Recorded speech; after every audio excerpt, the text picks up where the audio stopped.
qui est contraire à l'œuvre de l'esprit, c'est de l'idolâtrie. Lorsque tu aimes le péché, c'est l'idolâtrie. Oui. La magie. Alors la magie, c'est quoi? C'est la sorcellerie. Alléluia. La sorcellerie. Lorsque tu gardes une colère dans ton cœur, c'est la sorcellerie. Ce n'est pas seulement celui qui sort dans son corps la nuit et il va faire du mal.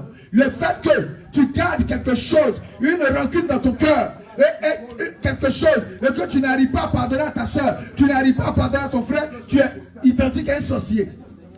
La sorcellerie. Et toi aussi, tu le sais, tu sors de ton corps, où tu as des pratiques de l'œuvre de la sorcellerie, et que tu ne cherches pas à abandonner ces choses. Dieu te dit, oui, continue. Les inimitiés. Et les querelles.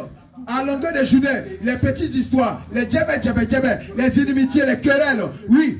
Les querelles. Les querelles. Les jalousies. Les jalousies. Les animosités. Ces choses-là ouvrent la porte aux esprits de venir dans ta vie. Donc tu dois la travailler à ton salut. Tu dois maintenant dire au Seigneur que ces choses ne doivent plus être mentionnées en toi. Ces choses ne doivent plus être trouvées en toi. Alléluia. Amen. Sinon, si tu ne travailles pas à toi, mercredi prochain, tu vas revenir ici. Que de chercher à faire la délivrance de tes soeurs, c'est encore toi on va délivrer. Parce que tu as ouvert la porte, parce que tu as cédé à la provocation, parce que tu as cédé à la séduction, parce que tu as cédé à l'impudicité, parce que tu as cédé à la jalousie, aux disputes, aux querelles. Ces choses ouvrent la porte aux esprits de rentrer dans ta vie. Oui. Les disputes, les divisions, les sectes, les clans.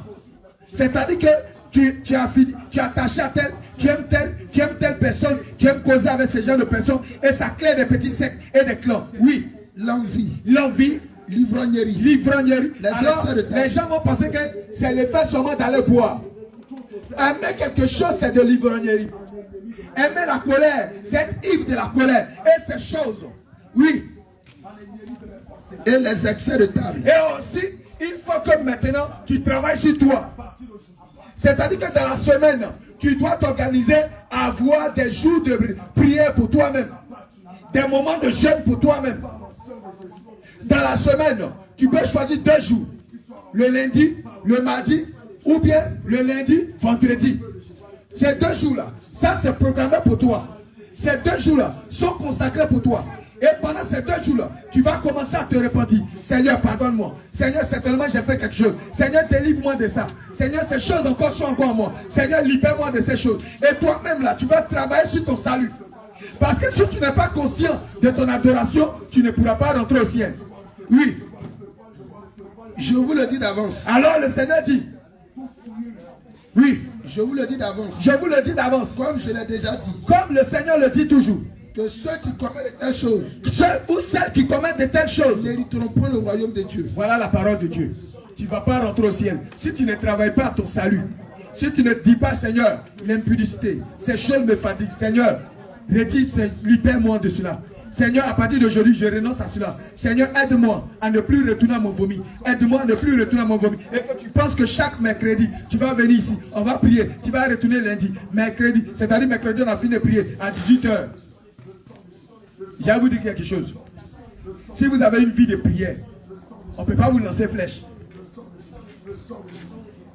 Si vous avez une vie de sanctification, on ne peut pas vous lancer flèche.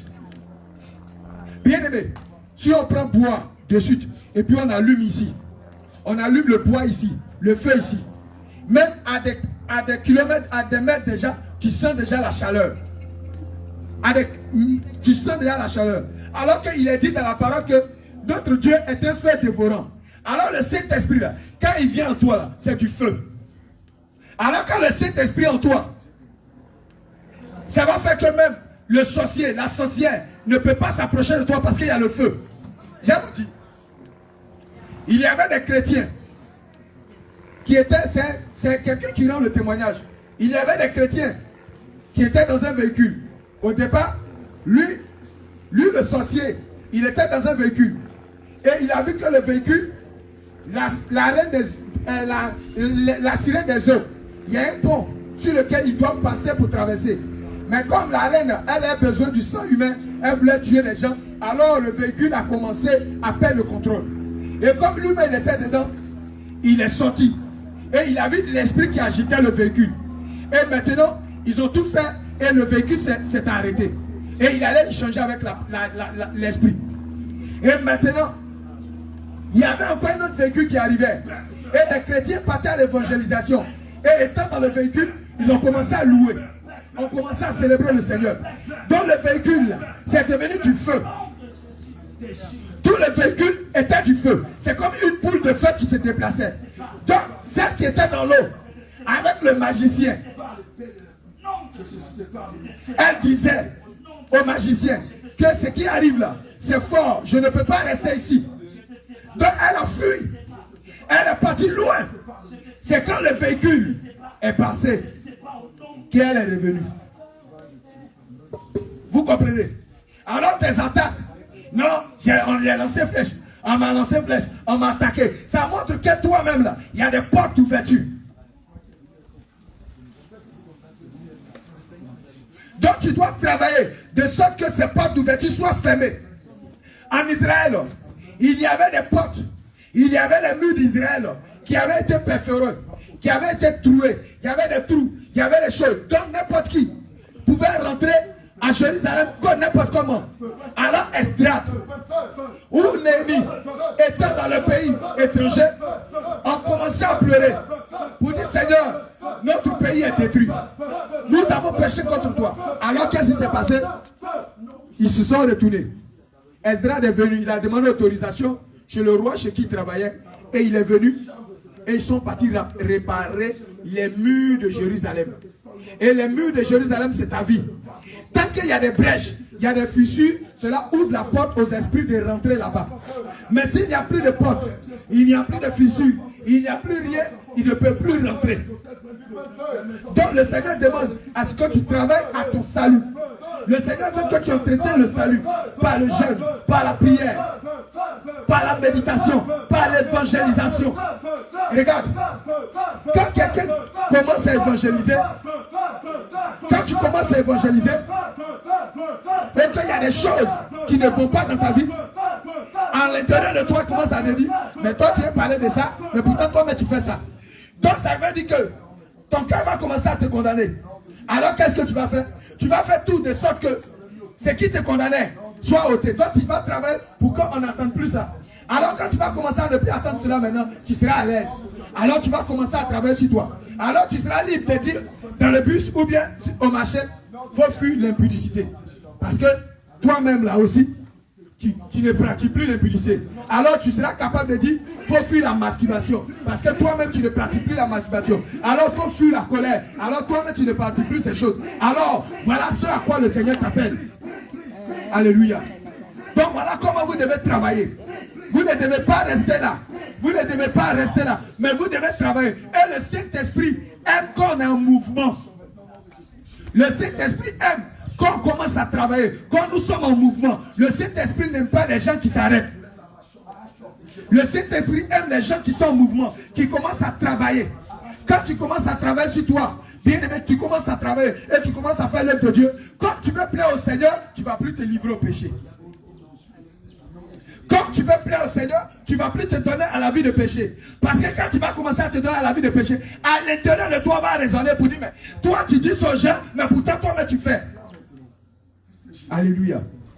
Donc voici comment vous devez travailler. Voici comment vous devez travailler sur vous. Voici comment vous devez travailler sur vous. Au même titre que nous sommes en train de vous parler, au même titre que nous-mêmes nous parlons. Parce que imaginons que je suis dans le faux et que je viens. Je ne vais pas pouvoir prononcer le faux là. Alléluia. Donc ça veut dire que moi-même là, je dois travailler sur moi. Et lorsque je vais parler aussi là, ça va servir de témoignage. Sinon, c'est l'esprit qui va dire, toi tu veux me chasser, pourquoi toi et moi on est même chose. Au cours d'une délivrance, il y a eu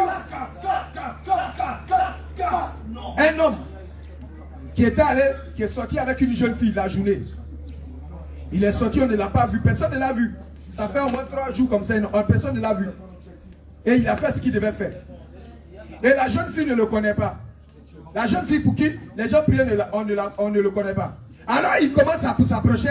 Et comme les gens disent feu, lui aussi commence à dire feu. Alors l'esprit a dit, attends, toi, tu oses me chasser. Vous comprenez? Comme les 7 filles de Séphas, comme on trouve le passage acte. Les 7 filles de Séphas. Toi, tu oses me chasser. Et l'esprit a commencé à l'exposer. Mais toi et moi, on était ensemble hier, dans tel hôtel. Voilà ce que tu as fait. Voilà avec la personne qui t'est sortie. Pourtant, lui là, il ne connaît pas la fille. Et la fille ne le connaît pas. Mais l'esprit qui est là, comme les esprits se communiquent et comme donnent les informations, a commencé à exposer le gars. Et voilà, tout honteux. Il est tout honteux, il ne peut plus faire feu. Alors il est obligé maintenant de s'éloigner. Et puis les gens lui ont dit, toi tu dois passer à la délivrance. C'est ce qui s'est passé avec les 7 filles de Séphas dans le livre des Actes. Ils sont allés. Ils n'avaient pas.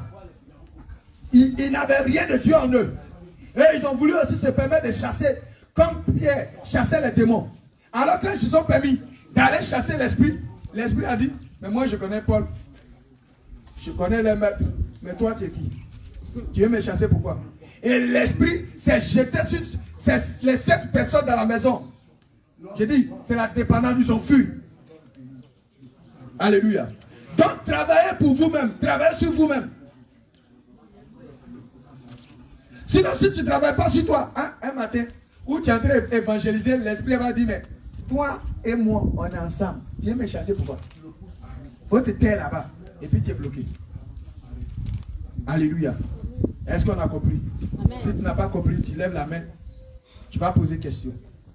Voilà comment on travaille sur lui-même. Par le jeûne, la vie de prière.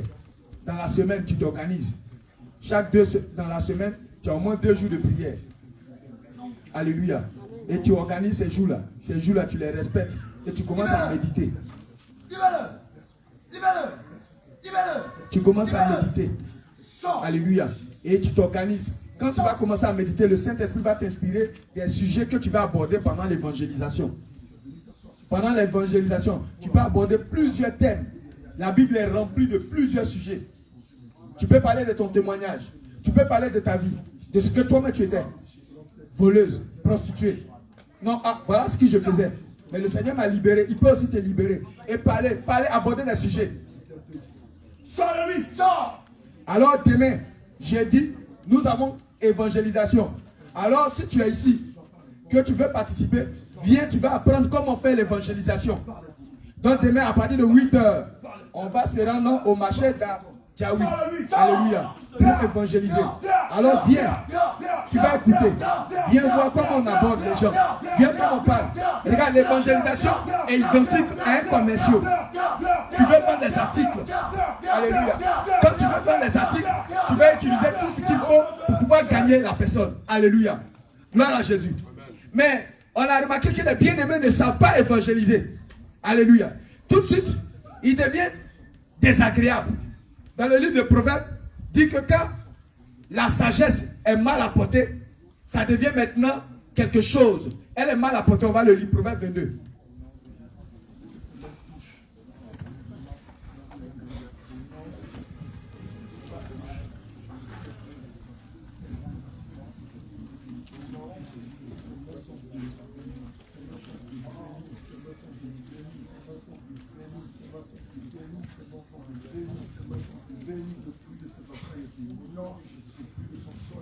Quand tu n'as pas ton épée là, c'est pas bon. Hein?